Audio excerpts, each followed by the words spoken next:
Mr. Harris here, and welcome to a new video. In this video, we're going to continue talking about ionic equations. So here, magnesium, this question is asking magnesium reacts with aluminium sulfate solution to form magnesium sulfate solution and aluminium. Write the chemical and ionic equations. Okay, so first off, we're going to write our chemical equation. That's always how we begin. Chemical equation. So here, what do we have? We have magnesium, right? We have magnesium. It reacts to form, this is aluminium sulfate. Now, aluminium sulfate, aluminium is Al3 plus. Sulfate, as we know, is SO4 2 minus. So do the cross method. The 3 comes here, the 2 goes there.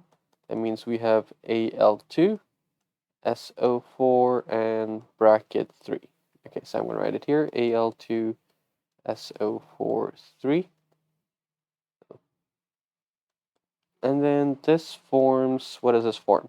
So it's given that it forms magnesium sulfate. Magnesium is, as we know, it's a group 2 element. It's a group 2 metal.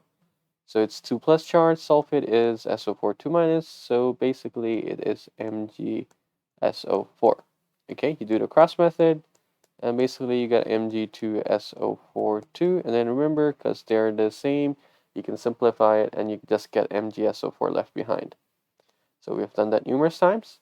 And at the end, it will form aluminium metal as well. So plus aluminium. Okay, this is difficult to see. Let's use a different color. Plus aluminium. And after that, remember to add back the physical states. Magnesium, this is a solid. Now, aluminium sulfate, it's given that it's a solution. So this is AQ. Magnesium sulfate, on the other hand, this is also AQ because it's a solution. And aluminium obviously is a metal. We know it's a solid. Okay. And oh, I forgot. Did we even balance it? So anyway, it's fine. You can write the physical states first if you want. So let's balance it first. Here on the left-hand side, magnesium is balanced, so it's okay. All right, let's look at aluminium here. I have two aluminium atoms on the left-hand side. Here I have just one. So to balance it, I'll first add a 2 here. Okay, and then next here I have how many sulfate, sorry. How many sulfate atoms do I have? As you can see, I have 3 of them here. Over here I just have 1 sulfate ion. So to balance the sulfate, the whole sulfate, so I'm gonna add a 3 here. So did you notice what I did? I was talking about sulfate. I didn't particularly look at like, hey, how many sulfur atoms are there? How many oxygen atoms are there? Because actually you can just look at the entire ion as a whole. So that's a shortcut to balance the entire ion here. Okay, so you can learn this trick. And then now that you have balanced the magnesium sulfate, now remember you've added a 3 here. That means it's going to be 3 magnesium as well. Just imagine there's a bracket here. So this is 3 as well. Okay. So just a reminder again, it's the same thing for sulfate ion. If you're still confused, you can see it's 3 times the number of sulfur atoms here. So I have 3 sulfur atoms here. Here I also have 3. Remember, it is 3 times whatever the number is. Here's 1. And here for oxygen, it's 3 times 4. So there are 12 oxygen atoms here, 12 oxygen atoms. And here I also have 3 times 4, 12 oxygen atoms here. Okay, so you can try this technique of balancing the entire ion at one go. So anyway, we have our chemical equation balanced, and I've added the physical states as well. Then I can move on to my ionic equation. And as I mentioned, ionic equations, it's only to deal with solutions, only those that have AQ. So only these two. The rest, I'm going to keep the same. So I'm going to grab the rest, which is 3Mg. It's going to keep kept the same. Now, here, how many aluminium ions do I have here? Now remember, this 2 stands for I have 2 aluminium ions. So it actually means that I have Al3 plus and Al3 plus. Okay, so what you're going to do is you're not going to write it like this. I see a lot of you writing it like this. Now, this is wrong. You're not supposed to write it like that. You're going to write it like how you're writing the coefficient in the front to denote that there are two aluminum ions. Okay, and what does this 2 mean? Basically means that you have, as I wrote before, you have two aluminum ions there. That's what it means. The same thing for the sulfate ion here. How many sulfate ions do I have? Do you see that I have a number 3 here?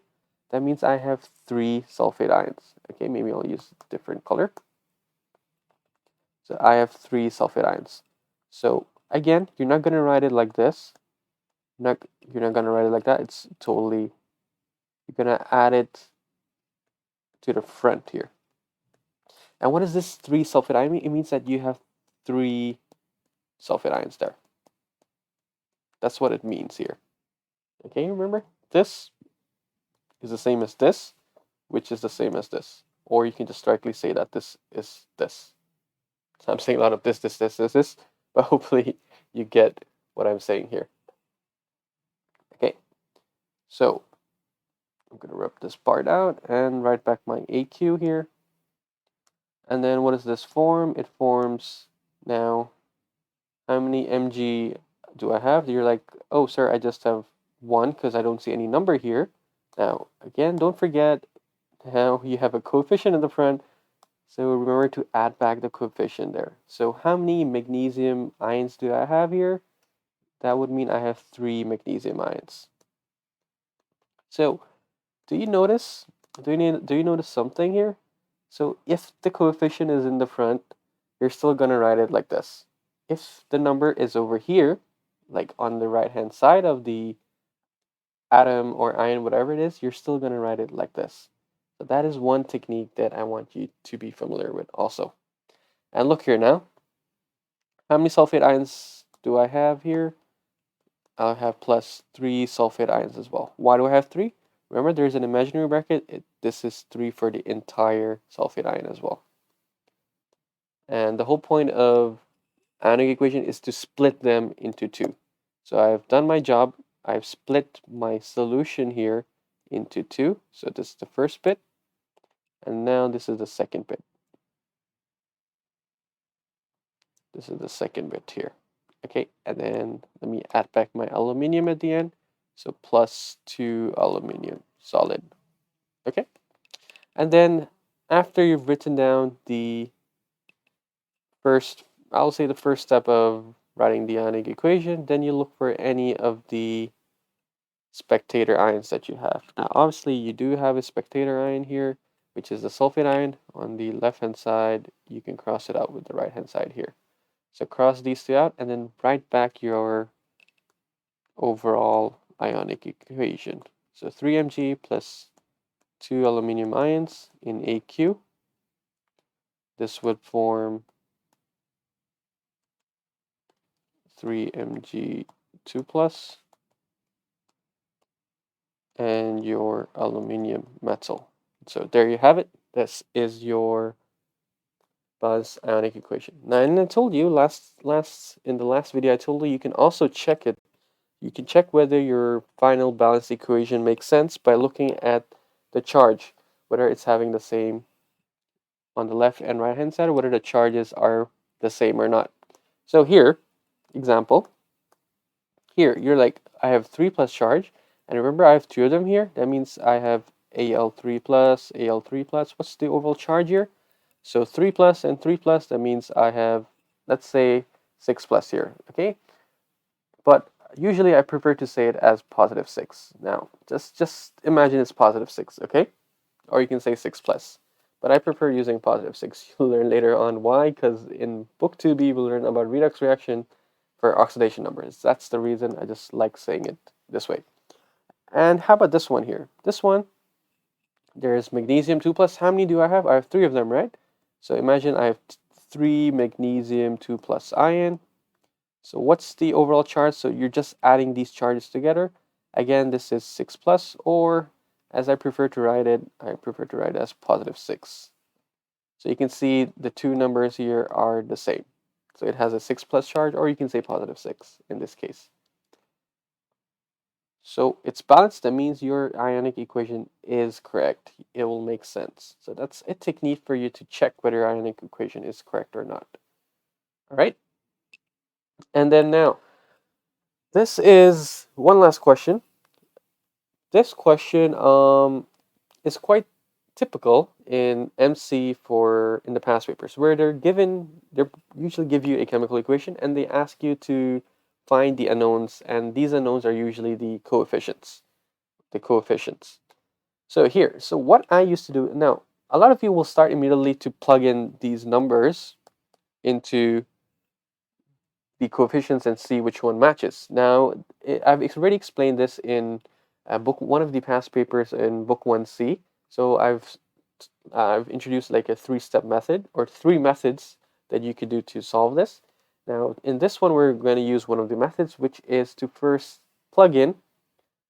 No, we're not going to plug in first. We're going to first see which coefficient can we find by ourselves first, and then plug in the values. Now, what do I mean by that? Now, look here. Can I figure out what is W here? Now, it's kind of difficult for me to figure out because I don't know what is the coefficient for hydrogen, right? But can I figure out X over here? Now, look, magnesium on the left-hand side. How many magnesium atoms do I have? I have 3, right? You can see there's a 3 here. So how many would I need it to be balanced here? And you don't see any other magnesium anywhere else.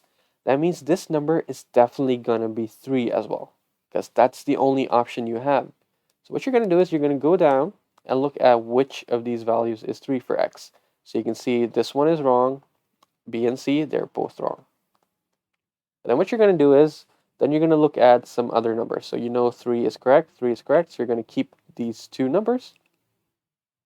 So what I'm going to do next is I'm just going to quickly look at Y. Why am I looking at Y? Because I don't see any other P. So maybe I'll use a different color. I don't see any other, on the left or right hand side, I don't see anywhere else where there's a P. There's only a P on the left hand side here. That means on the left hand side, I only have 2 phosphorus atoms. So P is phosphorus. I only have 2 phosphorus atoms. So here, you can already see I already have 2 phosphorus atoms here. So my Y, can it be any other coefficient? No, it's supposed to just be 1 then. So here, which one is 1? Here. And so this one is also wrong. So actually, the answer is D.